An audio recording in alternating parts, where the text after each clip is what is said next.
quwwata illa billah. Allahumma salli wa sallim wa barik ala habibina wa syafi'ina wa maulana Muhammad wa ala alihi wa ashabihi wa man tabi'ahum bi ihsanin ila yaumil ma'ad. Bishrah li sadri wa yassir li amri wahlul 'uqdatam min lisani yafqahu qawli. Qala Allah ta'ala fil Qur'anil Karim, a'udzu billahi minasy syaithanir rajim. Bismillahirrahmanirrahim. Tabarakalladzi biyadihil mulku wa huwa ala kulli syai'in qadir. Alladzi khalaqal mauta wal hayata liyabluwakum ayyukum ahsanu amala. Wa qala Allah ta'ala fil Qur'anil Karim, fankihu ma taba lakum minan nisa'i masna wa thulatha wa ruba'. Wa qala Nabi sallallahu alaihi wasallam, an-nikahu sunnati faman raghiba sunnati falaysa minni. Shadaqallahul azim. Para alim, para ulama, para asatidz wal asatidzah yang saya muliakan dan dimuliakan Allah Subhanahu wa taala. Bapak Kepala Desa, Bapak Hamdani, yang saya sudah kenal lama dengan beliau, dan semangat beliau alhamdulillah hingga detik ini masih luar biasa dan mukanya tetap awet muda, sama seperti waktu saya beberapa belas tahun yang lalu ketemu. Yang saya muliakan Bapak Mahdi, yang dulu waktu ketemu menjadi camat, sekarang mungkin masih dianggap camat, ya udah anak api-api lah pokoknya camat ya. Yang jelas kalau dulu camat pemerintahan, sekarang camat akhirat, calon mati. Tapi tetap camat, nggak ada BAP lah ya Pak. Tapi kita juga camat semuanya. Bapak dan Ibu sekalian yang berbahagia, kemudian yang saya muliakan Bapak Syafi'i. Saya nggak kenal panggilannya tadi apa, saya lupa. Tapi mudah-mudahan Bapak Syafi'i sekeluarga senantiasa diberikan barokah oleh Allah Subhanahu wa taala. Semoga Allah mensehat walafiatkan dan memberkahkan semua apa yang diniatkan, dan mudah-mudahan Allah membalasnya dengan surga. Yang saya muliakan juga seluruh bapak-bapak haji dan ibu-ibu hajah yang besar yang tidak bisa saya sebutkan, para tokoh yang tidak bisa saya sebutkan, dan bapak dan ibu sekalian yang saya muliakan, Bapak Kadus, Bapak Haidir tadi yang membaca, alhamdulillah luar biasa. Dan yang saya banggakan Ananda Ibnu Rahman beserta istri, yang alhamdulillah pada kesempatan hari ini kita bisa melihat beliau dengan senyum karena baru 1 minggu kawin. Saya takut nanti kalau udah 2 tahun tidak hilang senyumnya juga nanti. Mudah-mudahan jangan sampai terjadi. Tetap senyum walaupun sampai kapanpun, sampai kata Pak Pung tadi dipisahkan oleh penggali atau kuburan. Mudah-mudahan demikian. Saya tidak bisa menyebutkan satu persatu karena saya sudah banyak yang lupa. Sudah banyak yang lupa dari Bapak dan Ibu sekalian yang ada di sini. Saya kenal mukanya beliau bahkan yang lebih tua ini saya juga kenal beliau. Nah, saya mohon maaf tidak bisa saya sebutkan, tapi tidak mengurangi rasa takzim saya, rasa memuliakan saya, rasa menghormati saya, dan rasa saya mendoakan dan berharap doa kepada Bapak dan Ibu. Semoga kita yang hadir di majelis ini mendapatkan barokah dari Allah Subhanahu wa taala. Bapak dan Ibu hadirin hadirat sekalian yang dirahmati dan dimuliakan Allah Subhanahu wa taala. Ada 3 konsep yang harus dilalui orang yang menikah dan kita yang sudah menikah. Konsepnya, yang pertama adalah as-sakinah, yang kedua adalah mawaddah, yang ketiga adalah ar-rahmah. Konsep ini banyak yang tidak memakai, banyak yang tidak paham, sehingga ada terjadi miscommunication antara suami dengan istri, antara istri dengan suami, antara suami dengan keluarga istri, antara istri dengan keluarga suami, dan juga antara si kedua mempelai tersebut dengan masyarakat. Karena di dalam Islam, Bapak dan Ibu sekalian yang berbahagia, ada ciri-ciri wanita yang dilaknat, wanita yang tak baik. Ada ciri-ciri wanita yang dirahmati oleh Allah. Begitu juga sebaliknya. Ada ciri-ciri suami yang dilaknat dan ada ciri-ciri suami yang dirahmati oleh Allah Subhanahu wa taala. Nah, mereka yang mempunyai sifat sakinah, mawaddah, warahmah, inilah istri dan suami yang dirahmati oleh Allah. Apa itu sakinah? Sakinah itu asal katanya adalah as-sakan. Silakan Pak Pung, lanjut Pak Pung. Kata sakan itu adalah bermuara kepada tangga, rumah tangga. Jadi kalimat sakan ini, as-sakinah ini bisa diartikan juga dengan ketenangan. Jadi kalau bapak dan ibu punya rumah tangga setiap hari tidak tenang, bapak dan ibu menikah tidak santai, tidak nyaman, berarti tidak sakinah. Penyebab tidak sakinah ini dua. Yang pertama, dia melalaikan dan menggampangkan sholat. Yang kedua, dia enggan membaca Al-Quran. Dua ini saja faktor. Sebanyak-banyak yang saya berikan nasihat perkawinan kepada kedua mempelai, dua-duanya banyak yang melalaikan sholat dan sama sekali payah untuk ngaji Al-Quran. Gimana mau sakinah? Bagaimana mau barokah? Kalau yang namanya pangkat boleh tinggi, Ananda Ibnu Rahman ini dokter apa dokter ya? Dokter ya?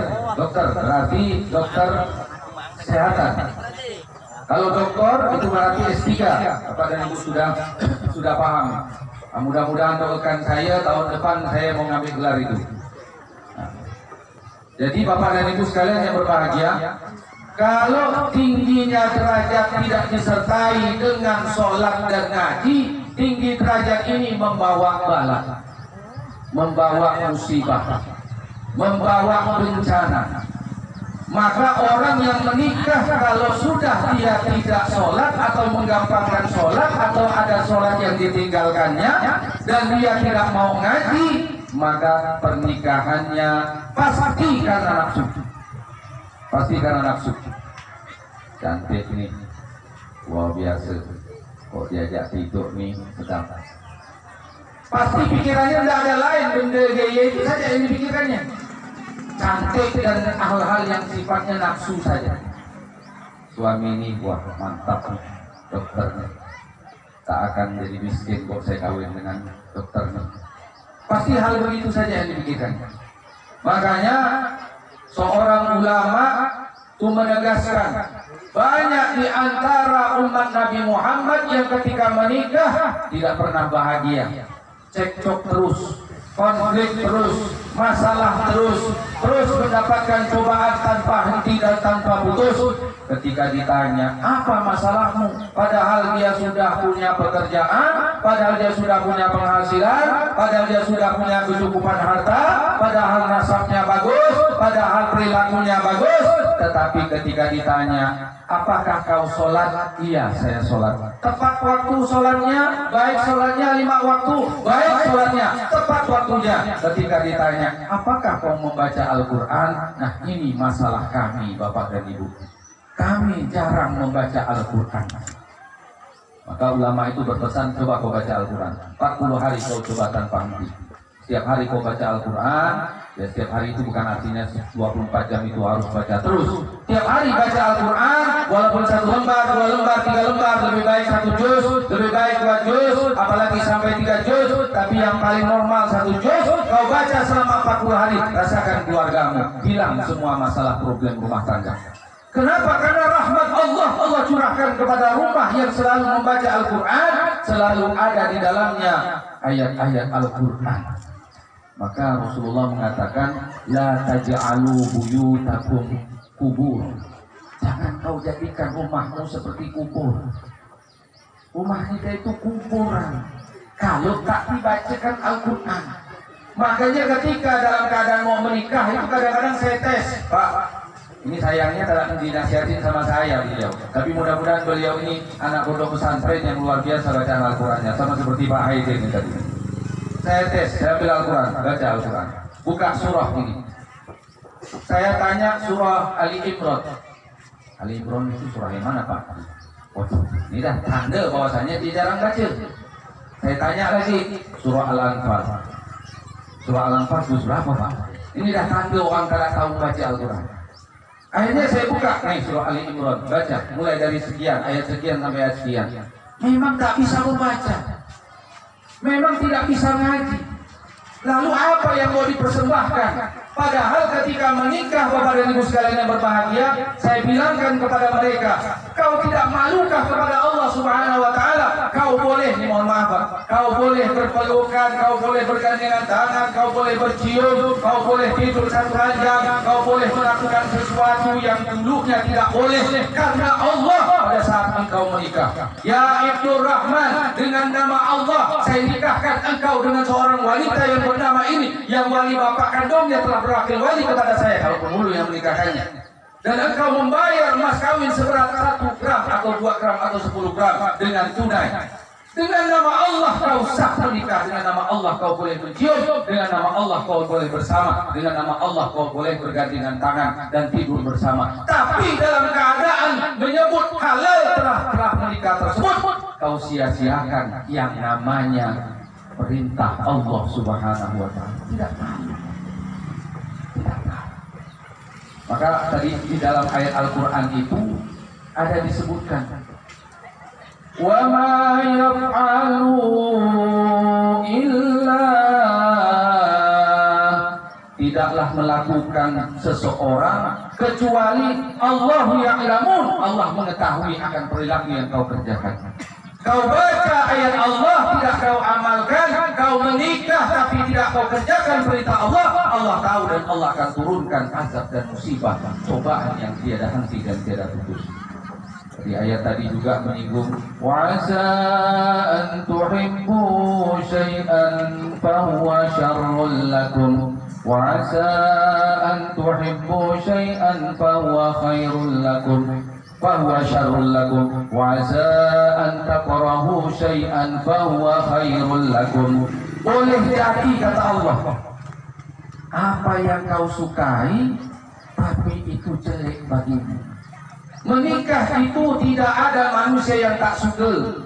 Bahasa mempawahnya kira-kira ada bapak dan ibu yang tak suka menikah, bawa rumah sakit gila. Wah, tidak ada yang namanya kelainan jiwa. Suka, tetapi ingat bisa jadi yang kau suka dari pernikahan itu jelek bagimu.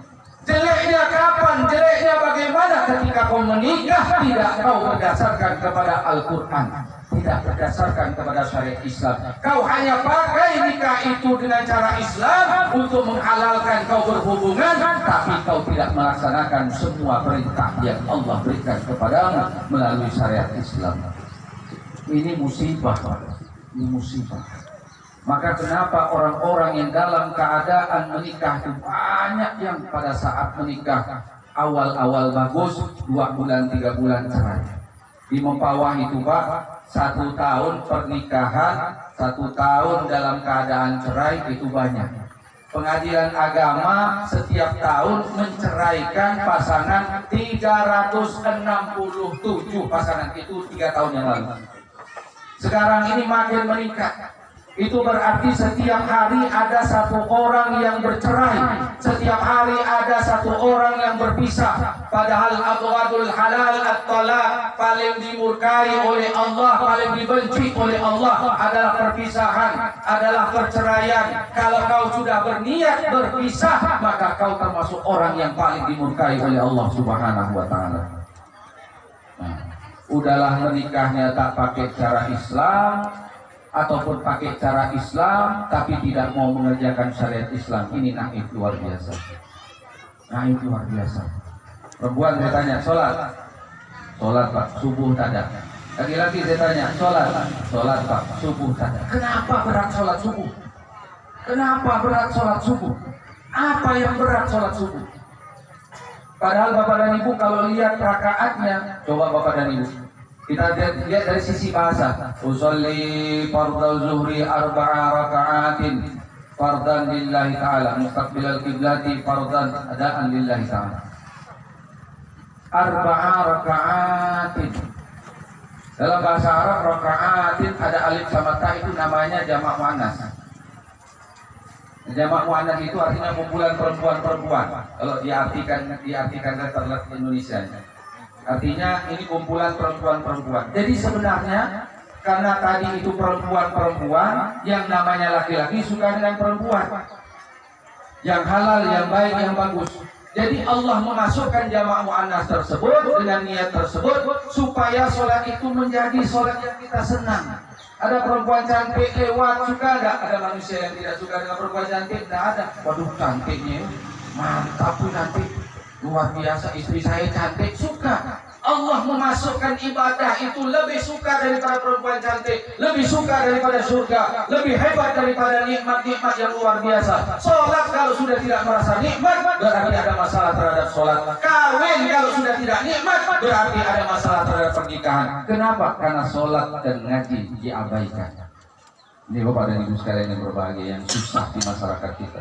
Maka Bapak dan Ibu, kalau Bapak dan Ibu pernah menikahkan anak kepada nanti ini MTQ ini kepada, kalau anak Bapak laki-laki nikahnya kepada orang mau pawah kemarin ada nikahnya kepada anaknya laki-laki nikah kepada, sampai di sana disambut dengan arah-arahan dimasukkan, tapi bukan dimasukkan ke tempat pengantinnya, diuji 2 hari Pak untuk ngaji, suruh duduk macam di hadapan para tokoh-tokoh orang Padang Serak, suruh ngaji Pak.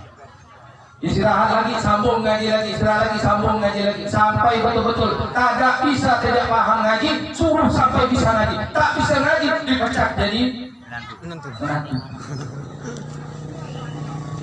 Ada yang di tempat kita ada.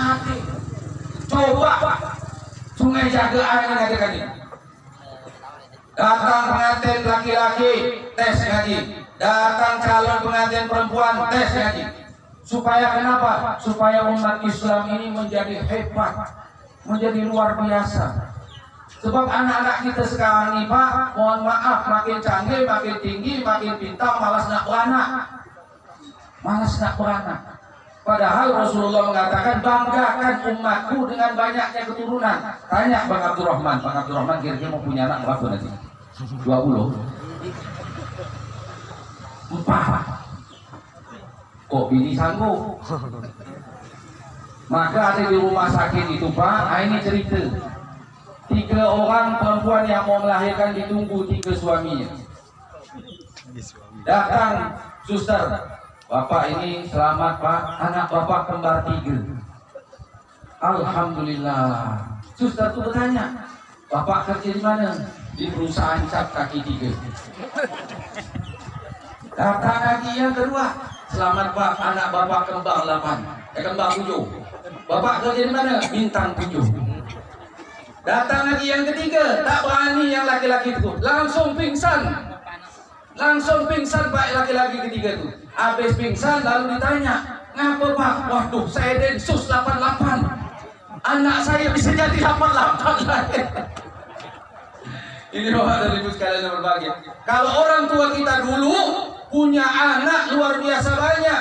Untuk apa? Untuk supaya menjadikan umat Islam semakin berjaya dan baik. Bagus. Saya saja 5 anak saya. 5, baru 5. Tanya orang tua kita, anaknya berapa? Anak zaman sekarang takut nak beranak. Sehingga umat Islam ini menjadi sedikit ditambah penyakit musibah virus sekarang ini. Tapi alhamdulillah tidak nimpa orang Islam. Orang Islam bagus-bagus semuanya. Maka dari itu Bapak dan Ibu sekalian yang berbahagia, kalau sudah dia ngaji, sudah baca Al-Quran, dipastikan orang ini rumah tangganya sakinah. Pasti sakinah. Tapi kalau tak ngaji, tak baca Al-Quran, saya khawatir Pak, Al-Quran hilang nanti di permukaan bumi. Tanda-tandanya sudah ada. Apa tanda-tandanya? HP berdekatan, tidak saling komunikasi Pak, tidak saling komunikasi. Maka tadi Al-Quran itu menyebutkan Rasulullah itu ditanya tentang nafkah. Nafkah yang paling utama itu kepada siapa? Satu, kepada walidain, kepada anak, kepada walad, kepada anak-anak kita. Yang kedua kepada akrabun. Yang ketiga baru yatama wal masakin. Ini Bapak dan Ibu. Jadi anak itu tunjang pertama kali yang kita beri nafkah. Apa nafkah yang kita berikan? Nafkah lahir, nafkah batin. Arti kalau dia sudah kawin, nafkah lahir batin itu lain pemikirannya. Kalau dia dalam keadaan masih anak kita yang belum kita nikahkan, nafkah lahirnya berupa makan, berupa pakaian dan baju. Nafkah batinnya, berikan dia pendidikan Islam, berikan dia pendidikan agama, tahukan dia bagaimana sholat, tahukan dia bagaimana ngaji. Makmurkan negeri kita ini, daerah kita ini kembali ke masa yang dahulu. Antara maghrib dengan isya ada rumah yang selalu membaca terdengar ayat-ayat Al-Quran. A'udzu billahi minasyaitonir rajim. Hafalkan mereka dengan ayat-ayat Al-Quran. Masa dari Al-Hakumut Takasur sampai An-Nas tak hafal, Pak? Sambil berjalan dia bisa hafal, Pak. Alhaakumut takatsur hatta zurtumul maqabir. Kalla sawfa ta'lamun thumma kalla sawfa ta'lamun. Kalla law ta'lamuna 'ilmal yaqin latarawunnal jahim thumma latarawunnaha 'ainal yaqin thumma latus'alunna yawma idzin 'anil na'im. Ajarkan dia artinya. Alhaakumut takatsur. Apa artinya? Artinya itu orang yang selalu menumpuk-numpuk harta itu hati-hati. Orang yang selalu menghitung-hitung keuntungan untuk dunia itu hati-hati. Boleh Pak numpuk harta, boleh ngitung Pak, tapi dengan cara syariat Islam. Sebab akhir ayat itu summalatus aluna yauma idin anin naim, kelak kami akan tanya dan hisab. Kata Pak tadi yang nyambut tadi. Kelak kami akan tanya, akan hisab nikmat-nikmat yang sudah kami sampaikan kepada engkau. Si suami ditanya, hei, kau kan nikah dengan perempuan, nikmat dari apa aku berikan kepadamu, kata Allah. Sekarang kau baguskan gak istrimu?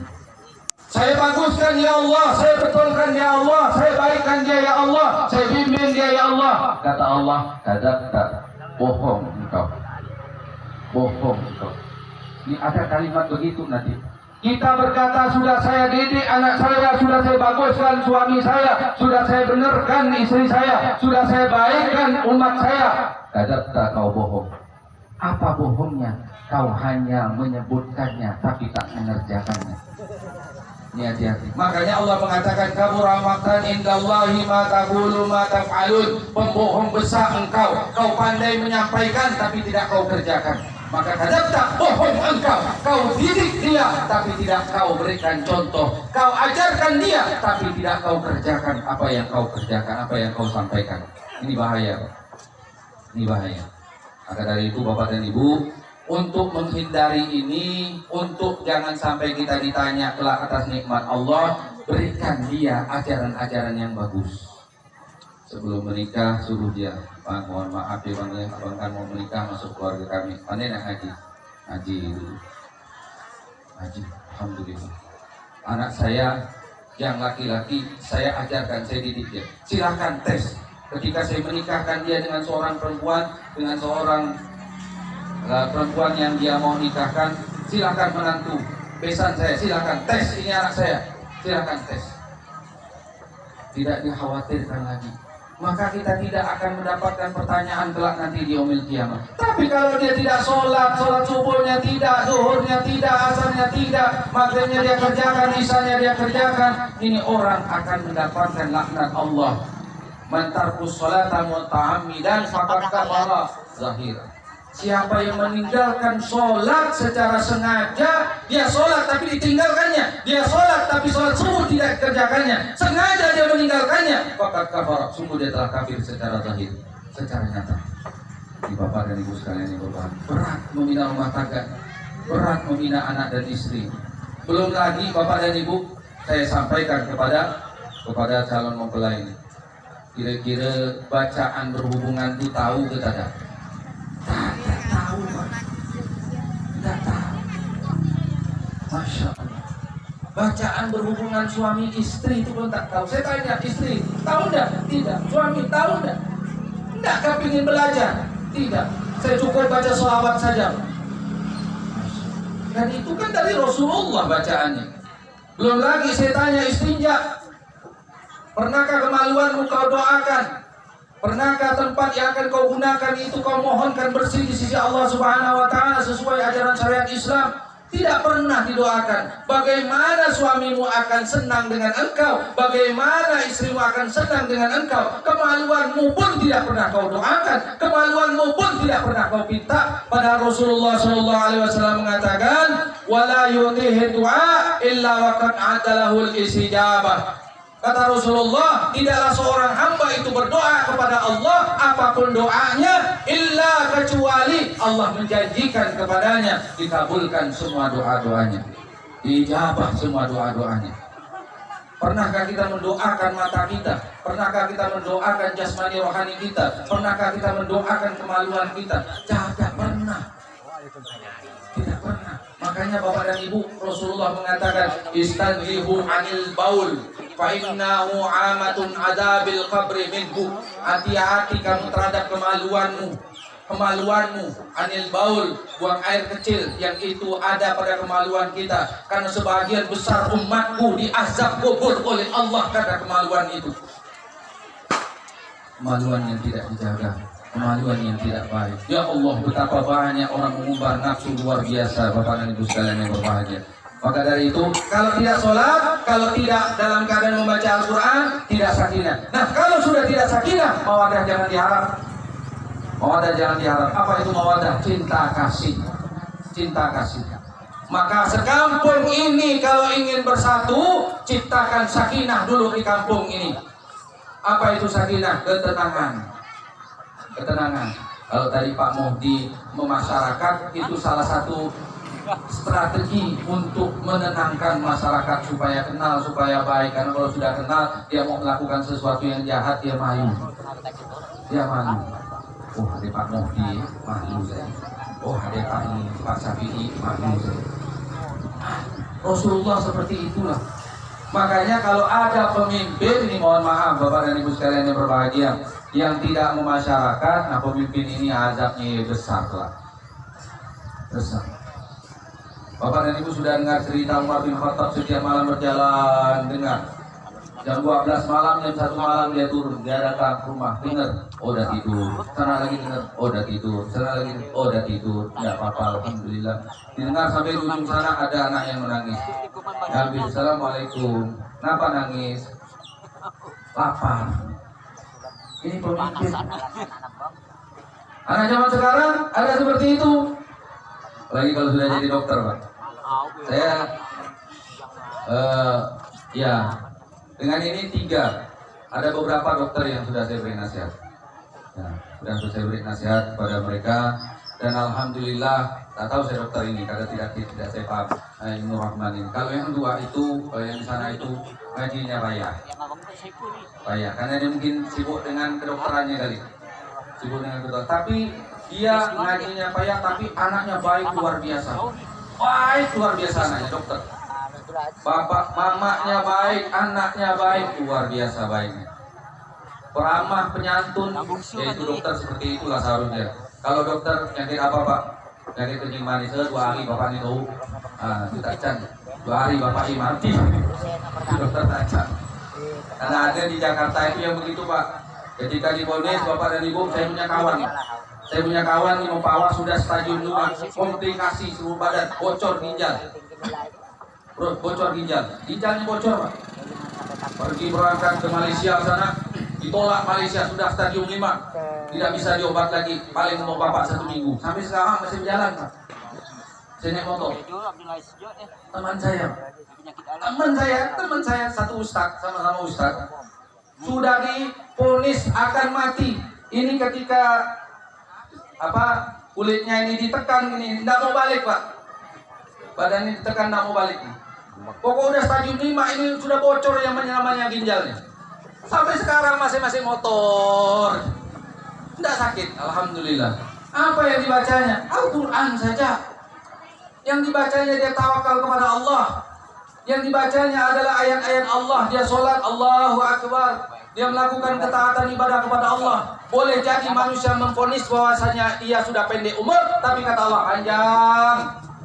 Panjang boleh jadi. Makanya Bapak dan Ibu sekalian yang berbahagia, jangan berpatokan kepada manusia, berpatokanlah kepada Allah Subhanahu wa taala, dan jangan menjadi hamba yang dimurkai oleh Allah, dan jadilah hamba yang dicintai oleh Allah. Ini yang paling bagus. Maka orang yang dicintai oleh Allah Subhanahu wa taala salah satunya adalah saling bersatu, saling memaafkan. Ayo kita ciptakan. Saya alhamdulillah bangga benar di Sungai Jaga ini, karena saya pernah di sini beberapa tahun. Dulu saya waktu masuk di sini, ya Allah, masih sederhana. Sekarang alhamdulillah sudah ada anak-anak yang sudah jadi dokter di sini. Ya Allah, Bapak dan Ibu saya acungkan jempol, luar biasa. Dan Bapak dan Ibu adalah sebagai orang tua yang pandai.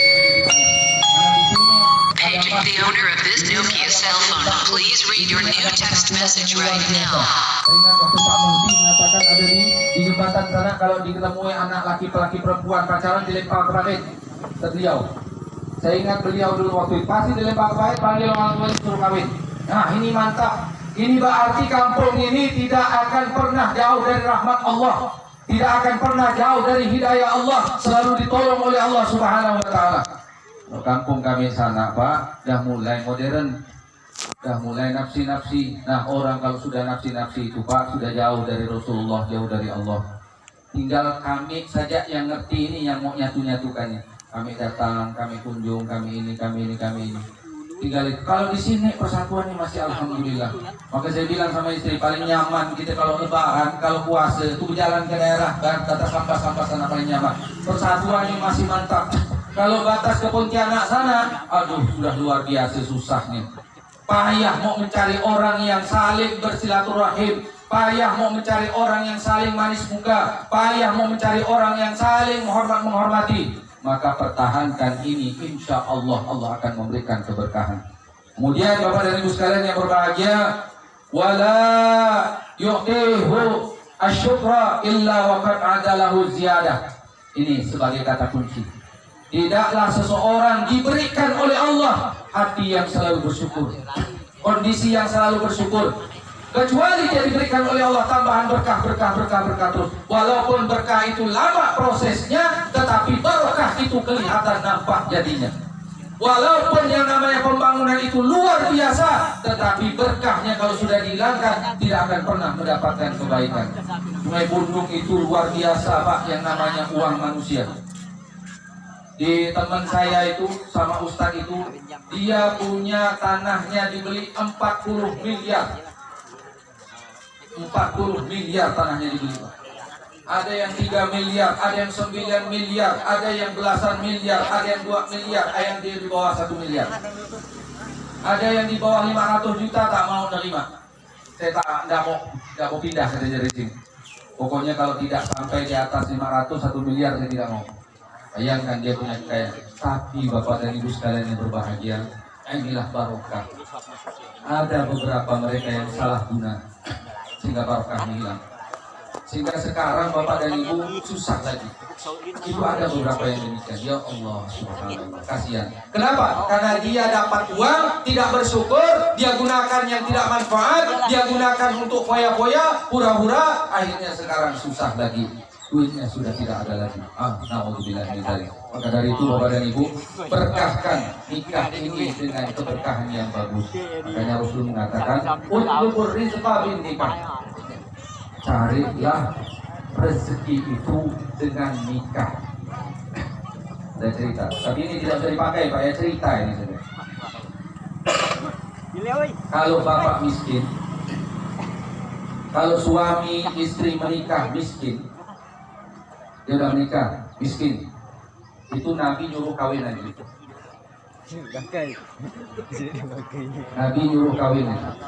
Tapi itu selesai pakai Pak. Ini hanya cerita. Kok di sini tak akan terjadi itu. Sebab ada sahabat Nabi ketika datang, ya Rasulullah, saya ini dah kawin, saya punya pekerjaan, tapi ngapa saya tak dapat kekayaan? Ngapa saya justru malah hidupnya susah? Kata Rasulullah, kawin. Kawin Pak. Banyak ibu-ibu protes. Udah miskin, tak punya rumah, suruh kawin lagi. Nak pilih mana? Kan begini. 3 bulan dah kawin, 2 datang lagi. Belum kaya Rasul. Kawin lagi, kata Rasul. Jadi 3. Berkatilah dia. Ya Rasul, nak saya kasih makan apa? Kawin, kata Rasul. Kawin lagi Pak.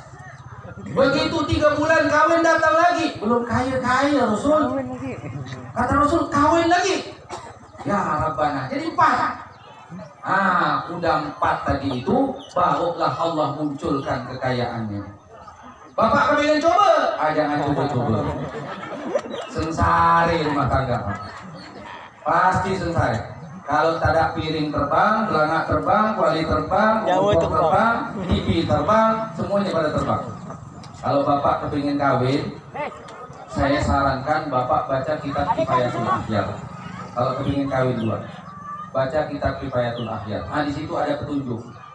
Petunjuknya kalau kepingin kawin lebih dari 1 berat. Harus sikap adil, harus betul-betul karena Allah, harus bukan karena nafsu, dan harus betul-betul bisa menjaga muruah antara istri yang pertama dengan istri yang kedua. Kalau mampu kerjakan, kalau tidak jangan kawin. Maka sebelum kawin, lihat dulu pasangan kita. Dia pasangan yang berkahkah? Dia istri yang bawa baguskah? Atau dia pasangan yang tidak berkah? Atau istri atau suami yang bawa tidak bagus? Kalau bawa tidak bagus, biar cantik macam apapun tinggalkan. Tinggalkan. Tidak bagus Pak. Apa tandanya kalau tidak bagus?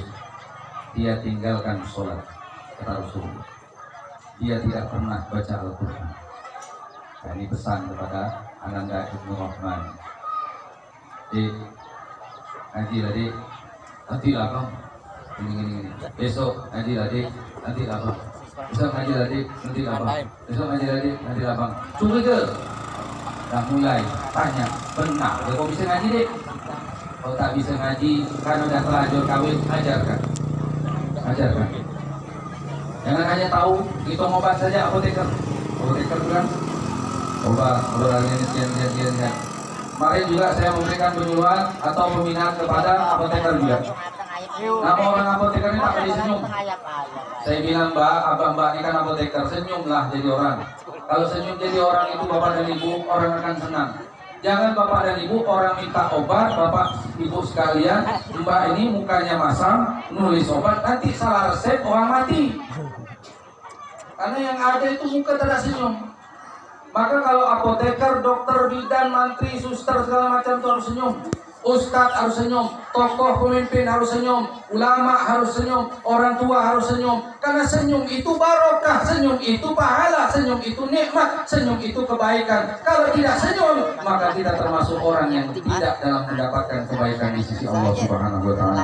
Bapak dan Ibu hadirin hadirat sekalian yang berbahagia, mudah-mudahan pernikahan Ibu Rahman ini diberikan barokah oleh Allah Subhanahu wa taala. Mudah-mudahan niatnya untuk mendapatkan 4 anak. Jadi ditanya 4 anak, mudah-mudahan menjadi anak yang soleh dan solehah. Mudah-mudahan bisa membimbing daripada istrinya, daripada anak-anaknya Ibnu Rahman nanti ini, Ananda Ibnu Rahman, supaya bisa nanti membaguskan keluarganya, supaya bisa menjadi pemimpin nanti kelak, pengganti daripada kita yang sudah tua, yang sudah mungkin tidak ada lagi di dunia ini.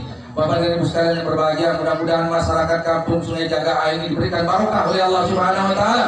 Mudah-mudahan masyarakatnya dicintai dengan cinta kepada Al-Qur'an dan salat, cinta kepada majelis-majelis taklim, cinta kepada agama Islam, dan mudah-mudahan tidak ada yang lain kecuali Islam, dan janganlah kita mati kecuali mati dalam keadaan muslim atau beriman kepada Allah Subhanahu wa taala. Mudah-mudahan kita diberkahi oleh Allah Subhanahu wa taala. Demikian yang dapat kami sampaikan. Hadanallahu wa iyyakum ajma'in. Subhanakallahumma wa bihamdika asyhadu an la ilaha illa anta astaghfiruka wa atubu ilaik. Allahumma shalli ala Muhammad, Allahumma shalli ala Muhammad, Allahumma shalli ala Muhammad. Assalamualaikum warahmatullahi wabarakatuh.